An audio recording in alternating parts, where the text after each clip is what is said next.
Hey guys, this is Mac again. Today I'm bringing you a video which is going to be the first in a new series called Lock and Load. This series is going to be about firearms that I find interesting or maybe am starting to use on my own, whether it be for competition or just for recreation. In today's episode we're going to be talking about the 300 Blackout and specifically this rifle that I've just recently built. In this episode, which is part 1 of 2, I'm going to take you from scratch as we build this upper receiver, starting with a stripped upper receiver, a barrel, a handguard, flash hider, gas block, and the kit, including the dust cover and the forward assist that you need to complete the upper receiver assembly.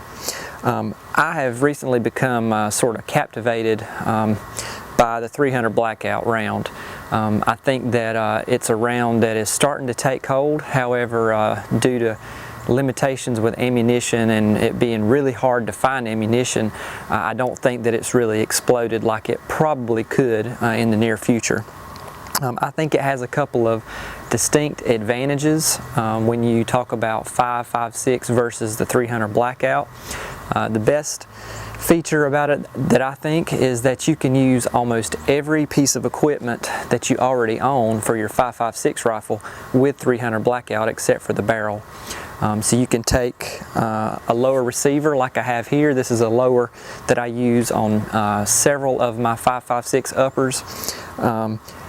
You don't need to change any parts out. The same trigger, the same magazines work. That's a big plus. All of your Magpul P-Mags or Stanag, USGI metal magazines, they all should work with 300 Blackout, plus or minus some minor modification. But I do know that the newer P-Mags work without any modification. Your upper receiver, your bolt carrier group, your charging handle, all of this works with 5.56 and 300 Blackout. Only thing that you need to do is get a dedicated barrel. That being said, also as you'll see in the video today, you also need a 7.62 flash hider or muzzle brake to go on the end of that barrel. So this was a really fun project. We're going to start here right at the beginning, assemble this upper, and then in part 2 of the series, which will be coming up a little bit later, you'll see me choose some optics and actually go out and start firing this rifle. So I hope you enjoy this video, and be sure to like the video if you do, and subscribe so that you can catch all of the videos that's coming up in this series called Lock and Load. Okay, this is our NOVESKE Chainsaw upper receiver that we're going to be putting the forward assist and dust cover on today. First thing we're going to do here is put this in our upper receiver block. This will keep it pretty secure as we are driving the pin into the forward assist, and then of course I'll take it out as I'm putting the dust cover on. I'll use a vise for this. Get it nice and secure. Now here of course is the pinhole on the bottom side of the upper receiver. This is where we're going to drive our pin and insert the forward assist. Now the first thing I'm going to do is get this pin started, and so I'm just going to give it a couple of taps here as I'm holding it with my pliers here just to get it started.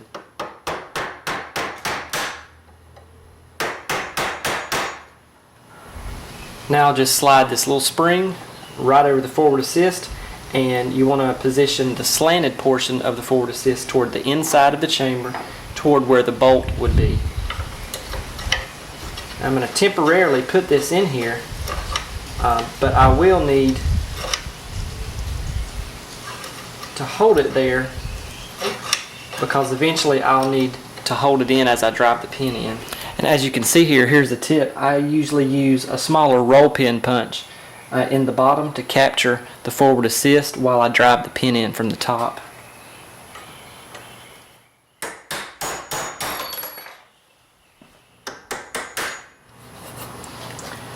So the forward assist is now installed, functions properly, and I'll just go back with some Aluma Black and take care of these small little nicks where I got my anodizing. Now one of the more challenging parts of this is to get this, for the dust cover install, you have to get this tiny C-clamp onto the rod that holds the dust cover in place. So do that very carefully. You don't want to lose it. Once you do that, you're going to make sure that that C-clip is positioned toward the muzzle end of the rifle. You're going to slide that right into the upper receiver here. And you want to go ahead and slide the front half of the dust cover into place. But you want to stop this rod right at the halfway point because you need to start putting your spring on now. And this is one of the more challenging parts of this install as well, because it's kind of hard to get these two legs going in opposite directions. And you would not believe how frustrating it is to get these two tails of this spring headed in opposite directions, but you want the short end rolled under and facing upward toward the top of the receiver, and you want the long tail with tension facing downward. You also want to make sure that this C-clamp, the flat side of it is facing the flat side of the receiver, and just push this in. And once you do that, this is installed.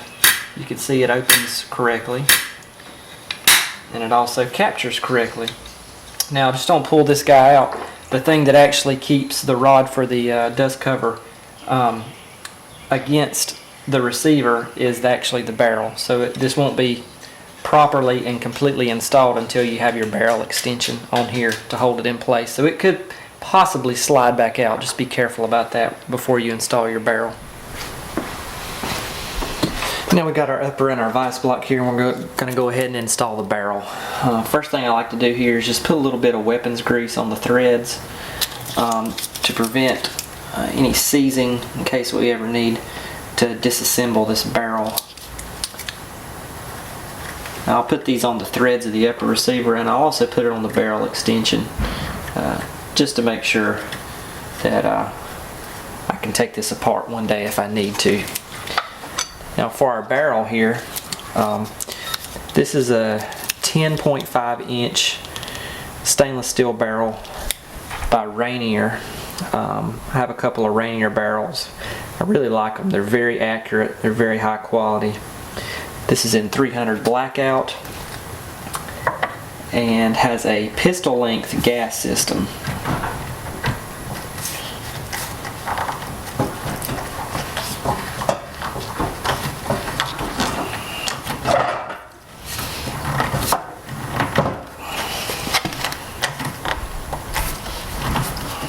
There.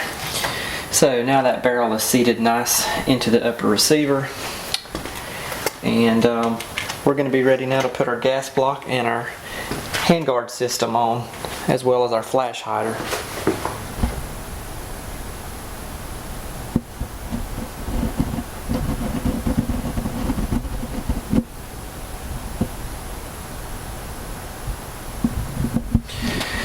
Now for our rail system, we're going to be using the GEISSELE Super Modular Rail, or SMR, and this is a Mark II in sand. There are, from what I know, 4 different versions of the GEISSELE rail: Mark 1, 2, 3, and 4. I'm most familiar with 1 and 4, but I found this one used, and it was such a good deal I couldn't pass it up. This is a 9.5 inch. And it's going to go just perfectly over this 10.5 inch barrel and leave enough room for the flash hider and a suppressor. This is the barrel nut that is proprietary to GEISSELE and is a very solid design, and is going to allow this rail to lock up with no movement at all. So the next step in installation will be to put this barrel nut on. So just slide this over the barrel. I've added a little bit of grease to the inside of the threads, and I'm going to hand tighten this down. And you can actually get it pretty tight there by hand. And then GEISSELE gives you the tool that you will need to torque this down the rest of the way with the torque wrench. Most commonly used values for a barrel nut will be somewhere between 30 and 80 to 85 foot-pounds. We'll probably start on the low end and just get somewhere probably between 30 and 45. This is a barrel nut that does not need to be indexed for the gas tube, so it'll be fairly simple to get this torque down.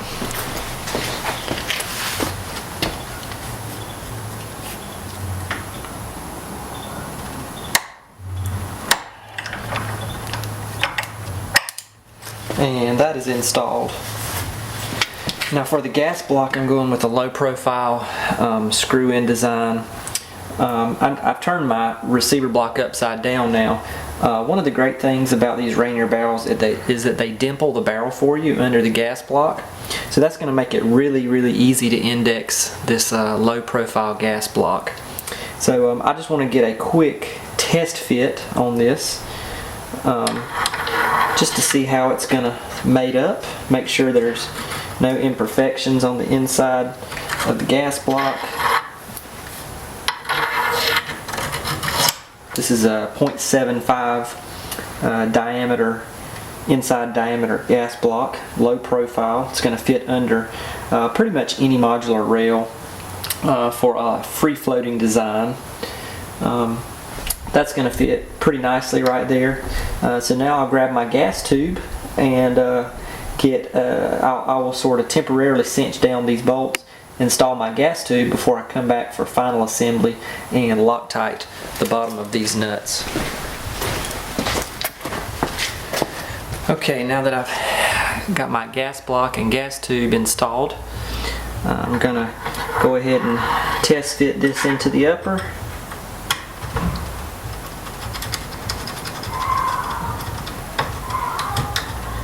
And that's a pretty snug fit, but it goes right on up there.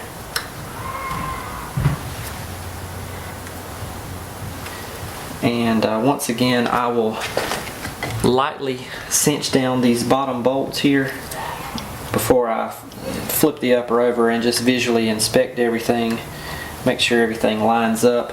And I also put a bolt carrier into this upper and make sure that the gas tube doesn't bind up in the bolt carrier.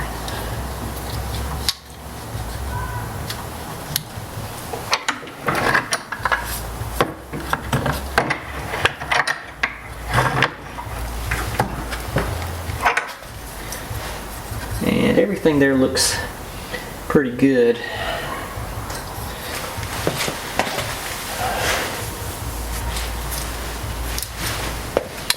Here I'm just using blue Loctite on the screws in the bottom of the gas block. Dimpling is by far my preferred method to make sure that this gas block doesn't move, but I usually like to use a little bit of blue Loctite as well, just to make sure that everything is going to be secure. I don't use red Loctite because I don't like having to use a blowtorch to get things loose. I find that blue is just tight enough to keep things from moving, but I can also break it loose by hand if I do need to go back and change something out later. So I'm just putting the final touches on cinching down this gas block. And the toughest parts of this installation are now done. Our barrel and gas block and gas tube are installed. Now we're just going to test fit the free float handguard, the GEISSELE SMR. Now it's a very, very tight fit going over this barrel nut, so you have to be very careful as you advance it. There's not much movement at all, there's not much clearance, so be very careful as you advance this on. I'm actually going to do this off camera just to make sure that I take my time and I get this installed correctly. And here I have the rail completely installed on the upper. I went ahead and put a quick detach optic mount on here just to index the upper receiver rails to the GEISSELE handguard rails on top, just to make sure everything lined up. This is not the optic I'm going to use on this upper, but that is a quick and easy way of keeping things lined up. That way you can go ahead and just fully cinch down this rail with the mounting screws. So that's just a quick tip. If you didn't know that already, use an optic mount to keep things lined up and bridge it across the gaps between the upper and the handguard rail. Now to finish the installation of the rail, what you will do is just cinch down these two large hex head screws here at the back of the receiver. They go all the way through the barrel nut. There's two slots on the inside of the barrel nut. You can see one of them there in that slot. These screws index through the center of those slots to prevent any type of rotation, and they do come out and thread into these thread lockers on the other side. So I'll just use this Allen wrench here to go ahead and tighten these down.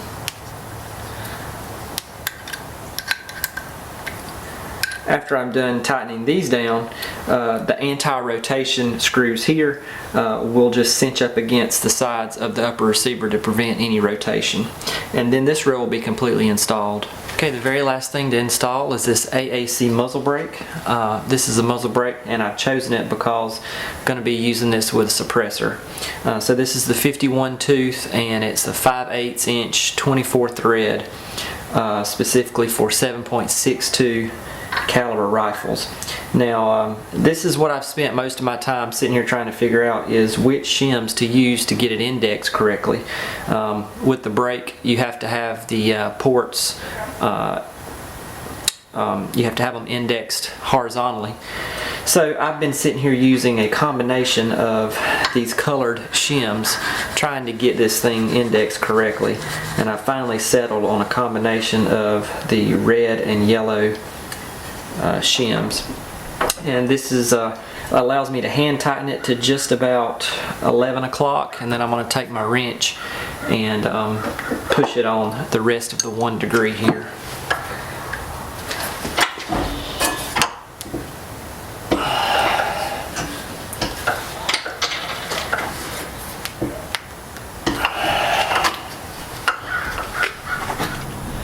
And now we have a finished upper that's ready for optics.